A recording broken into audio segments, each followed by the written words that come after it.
Não,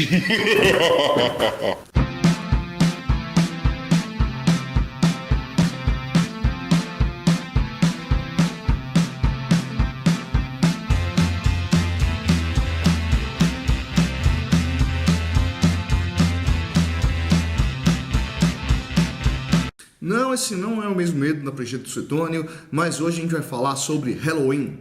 E não só Halloween, tá? Vamos falar sobre Halloween, vamos falar sobre Dia de Finados, vamos falar sobre o Dia de Todos os Santos e, por que não, sobre o Dia do Saci.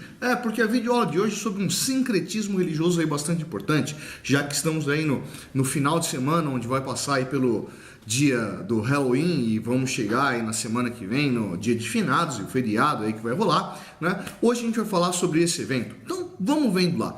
Que raio que é isso? Isso vai surgir de uma mistura de crenças romanas, pré-romanas e cristãs, todas misturadas entre si. Bom, as raízes mais antigas que a gente vai encontrar aí do Halloween vai envolver o quê? Vai envolver um ritual celta, né? Um ritual celta chamado de Samhain. Não sei se a pronúncia é exatamente essa, mas que era o quê? Era um momento onde lá os celtas rezavam pelos espíritos daqueles que já morreram, pelos espíritos dos antepassados. Bom, quando os celtas foram romanizados com a expansão do Império Romano, da República Romana, os celtas foram dominados durante a República, né? Isso não foi muito estranho para os romanos, porque os romanos já tinham um rito parecido com esse, dos chamados deuses lares. Só que no rito romano não tinha um dia específico para se rezar pelos deuses lares, né? Os deuses lares eram os espíritos dos antepassados que protegiam as famílias, né? Tanto que da palavra deuses lares deriva a palavra lar e até mesmo a palavra lareira, né? Lareira era o templo, né? O altar, né? O altar doméstico desses deuses que protegiam a família, né? Esses deuses que eram os espíritos daqueles que já foram embora, daqueles que já morreram. Bom, esses dois ritos vão continuar coexistindo durante o Império Romano.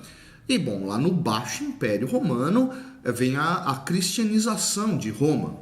Bom, com a cristianização de Roma, o cristianismo vai começar a se mesclar com uma série de elementos que são aí tipicamente dessa cultura romana e vai começar a absorver uma série de coisas, entre eles esse culto pelos antepassados.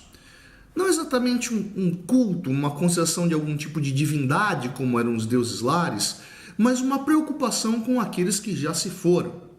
E isso se torna realmente uma preocupação durante a Baixa Idade Média e que vai se ampliar ali durante a Idade Média, né? Porque o que acontece ali, né? Dentro da mitologia cristã, existiam dois espaços no pós-morte, né? O paraíso, aquele local destinado aos salvos, às pessoas boas, aqueles que cumpriram tudo o que era próprio do cristianismo, e o inferno, dedicado àquelas pessoas ruins, aquelas pessoas que não praticaram as regras do cristianismo. Pois é, né? Se você começa a fazer uma análise do que é a sua vida, você vai perceber que você não é uma pessoa boa, né? Você, apesar de tentar praticar sempre as coisas positivas, sem tentar ser uma pessoa legal, você tem uma tendência a praticar coisas ruins regularmente, o que dentro do cristianismo foi chamado de pecado original. Então isso já estava na ciência desses cristãos romanos, né? De que nem todo mundo é bom. Quem vai para o céu? Quem vai para o céu é santo. Tanto que logo ali no século II, século III, quando o cristianismo está se solidificando dentro do Império Romano, né, já começa a surgir uma prática entre os cristãos de rezar pelos santos, que deriva dessa prática dos deuses lares, né? Aqueles seres que estiveram entre nós, aqueles seres humanos que estiveram entre nós, né, e que tiveram uma vida assim muito louvável, muito regrada, né, e que estariam assim junto da divindade, intercedendo pelos homens, né? Então, já lá desde o século II, século III, já existia um tipo de culto aos mortos, mas a que mortos? Aos santos, né? Bom, essa ideia de rezar pelos mortos vai acabar evoluindo no passar do tempo e vai chegar lá na frente dentro do dia 1º de novembro, que é o dia de Todos os Santos.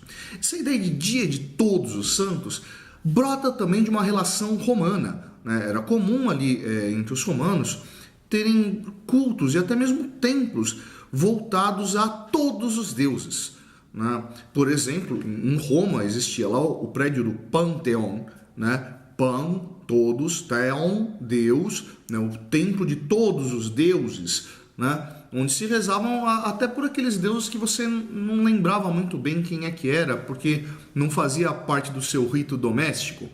Pois é, vamos pensando aí que dos santos que existem dentro da doutrina católica, existe uma quantidade considerável, né? Nessa quantidade tão grande de santos, obviamente existem alguns que os próprios católicos nem sabem que existem. Daí vem esse rito de rezar pelos santos, né? Até aqueles santos mártires que morreram e que ninguém sabe direito e que não foram beatificados oficialmente pela igreja, mas que estão lá nesse panteão dos santos, né? Que vão ter essa configuração aí, não de divindade, mas muito mais próximo do que esse Deus lar romano. Bom, essa prática, que era extremamente popular, acabou sendo absorvida pela igreja, né? Então, assim, desde o século IV, século V, né, quando já existe a figura do Papa, os papas vão começar a aconselhar que realmente se rezasse pelos mortos, né? Não tinha uma data específica para isso, mas se aconselhava que se rezasse pelos mortos, né? Apenas pelos mortos que estavam no paraíso. Não, vai começar a surgir uma prática ali que vai construir no imaginário medieval a ideia do que é o pós-morte, onde vai se ter a ideia de que era possível se rezar pelos mortos, para que os pecados deles fossem perdoados e para que eles em algum momento abandonassem o inferno e fossem para o céu, né? E afinal de contas, a ideia de igreja é uma ideia comunitária, uma ideia coletivista, né? Então, não se salva a alma sozinho, se salva a alma em coletivo. Então, vai surgir essa prática de rezar por aqueles que já morreram e que foram pessoas boas, mas obviamente não foram santos. Então, vamos rezar para que os pecados que essa pessoa não conseguiu corrigir em vida sejam corrigidos e que a alma dela seja salva. Cara, isso vai tomar uma conotação tão importante que lá entre o século X e o século XII vai surgir no imaginário cristão medieval uma ideia chamada de purgatório. Purgatório, que foi algo assim recusado pelo Martinho Lutero na Reforma Protestante, né? Que ele vai chamar o purgatório de terceiro lugar. Eu não queria nem nomear isso. Para ele, purgatório não fazia nem sentido. Para você que não sabe o que é purgatório, vamos lá explicando esse negócio. Purgatório seria um tipo de um inferno provisório, né? Ou seja, o local para onde é a maior parte das almas. Ou seja, aquele cara que era muito bom, que era santo, quando morria, ia para o céu. Aquele cara que era um maldito desgraçado, ia para o inferno. E as pessoas comuns? A maior parte ia para o purgatório. Um espaço onde ia ser o pecado dele ia ser purgado pelo fogo, um local de sofrimento, mas que seria temporário, onde ele pagaria suas penas e, pagando essas penas, ele atingiria o paraíso. Um dos caminhos para tirar essa alma do purgatório eram as orações, eram as doações piedosas, eram as intervenções feitas pelos vivos para os mortos. Essa prática foi se tornando tão comum que a igreja resolveu solidificar ela. Então, já que existe a prática de rezar para os santos, né, vamos ter a prática de rezar para os fiéis defuntos, né, aqueles que morreram, mas que eram cristãos. Não eram santos, mas, olha, vamos pegar um dia para rezar para esses caras.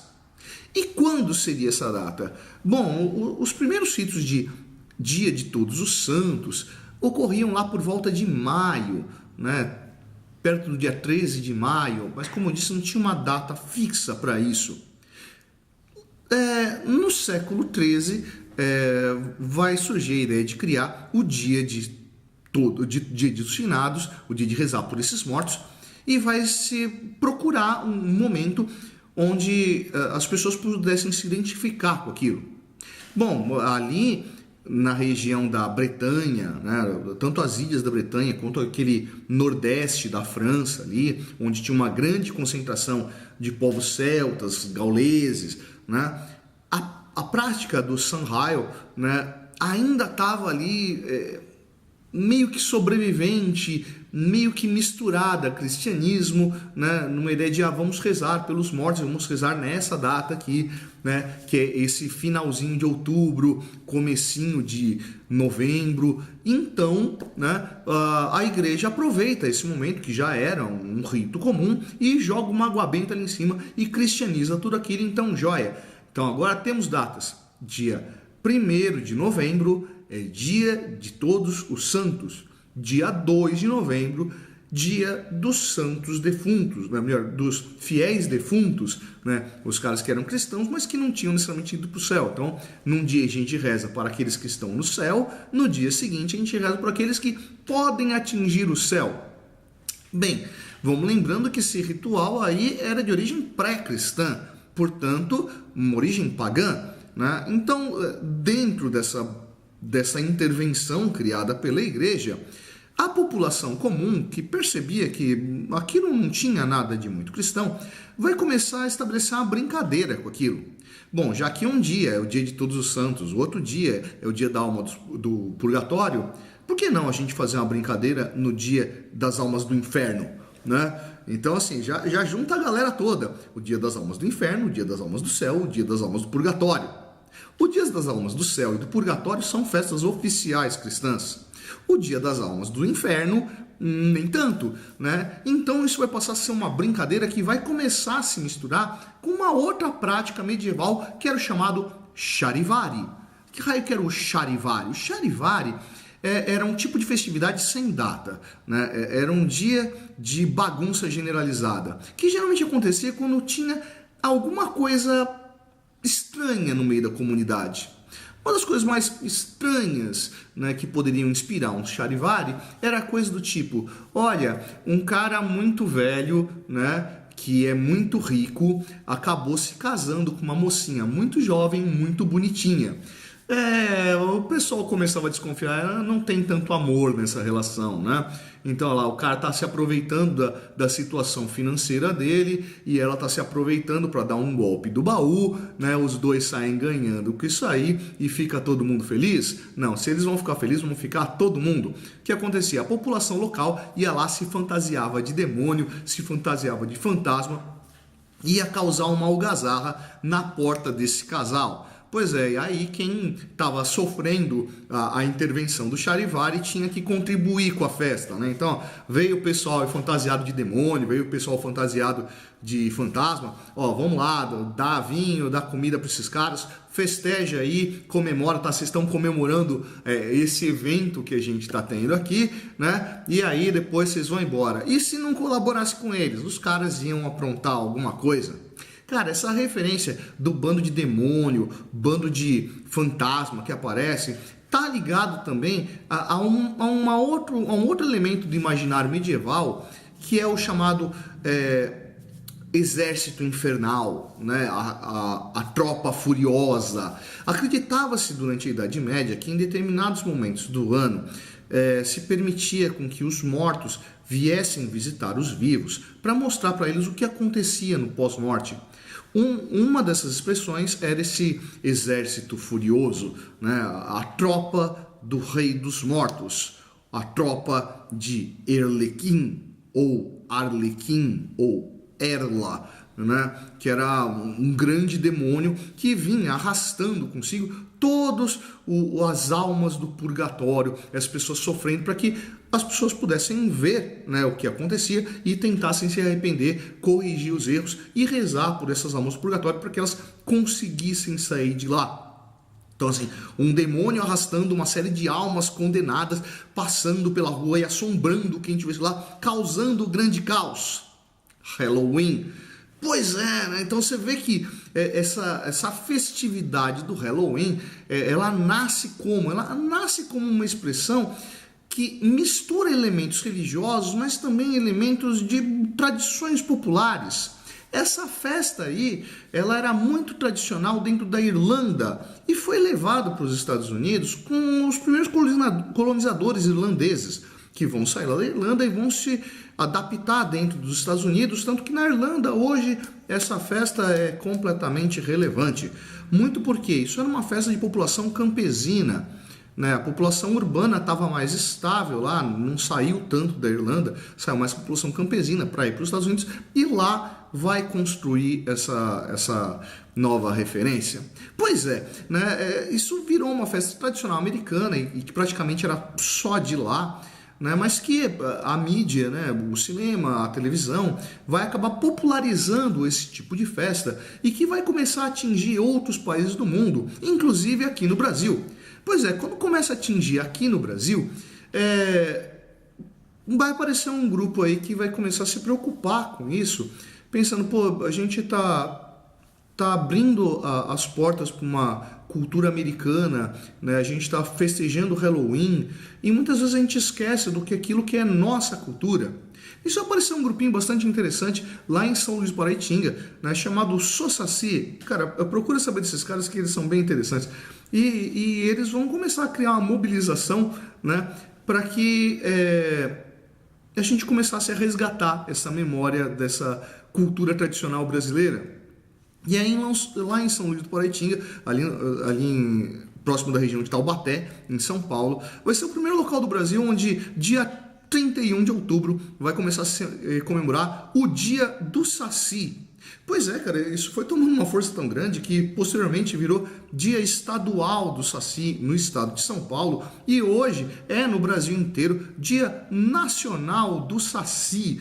O Saci, aquela figurinha, né, que eu carrego aqui na minha estante, né, que é uma figura tradicional do folclore brasileiro e que não precisa de grande explicação em qualquer canto do Brasil. Qualquer canto do Brasil você sabe o que é um saci, né? Dificilmente você vai saber o que é um pé de garrafa em qualquer local do Brasil, dificilmente você vai saber o que é, sei lá, uma iara em qualquer local do Brasil, um negrinho do pastoreiro, mas o Saci, né, o Saci é uma figurinha bastante legal aí, né? Então vê, esse dia 31 de outubro, que nasce dentro dessa mescla de uma série de elementos, de uma série de expressões culturais, vai começar a atingir novas cores e novas formas com o passar do tempo e onde essa dimensão acaba atingindo. E aí, curtiu a aula de hoje? Se curtiu, vai lá embaixo, dá um curtir. Não curtiu, vai lá embaixo, dá um discutir. Deixe sua dúvida, deixe sua questão. Essa foi a Projeto Seu Tônio. Eu sou o professor Fábio e você, meu amigo, você deveria estar estudando. Yeah!